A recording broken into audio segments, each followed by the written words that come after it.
Over studies leads to problem. நிறைய படிக்கிறதுனால வரக்கூடிய வித்யா கர்வம் உங்களுடைய ப்ராப்ளமாக இருக்கும்.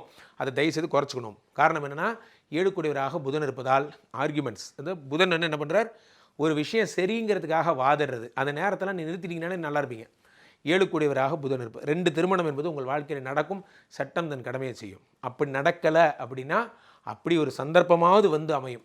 காரணம், பெரும்பாலும் மீனராசிக்காரர்கள் இவங்க வாழ்க்கையை தனுசு ராசிக்காரங்க மாதிரியே தான் ஒரே மாதிரி பார்ப்பதில்லை. அவர்களுக்கு 2 வேலை பார்க்குற இடத்துலையே லவ் பண்ணுவீங்க, கல்யாணம் பண்ணிப்பீங்க. அல்லது அடுத்ததாக அந்த திருமண வாழ்க்கை பாதியில் பிரேக் ஆகிடும். அல்லது மனதிற்கு ஒரு வாழ்க்கை, வெளியே ஒரு வாழ்க்கைன்னு வாழ்வீங்க. இதெல்லாம் உங்களுக்கு நடந்தே தீரும். அடுத்ததாக 9 கூடியவராக செவ்வாய் இருக்கிறார்.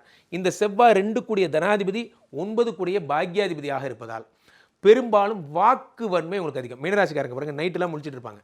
நீங்கள் ஒரு சாதாரண ஒரு மீன் மாதிரி தான் உங்களுடைய பலம் எல்லாம். நீங்கள் இரவு பகல், மழை, வெயில், குளிர் இது எதுவுமே உங்களுக்கு ஆகாது. ஒரு பயந்த சுபாவம் உடையவர்கள்.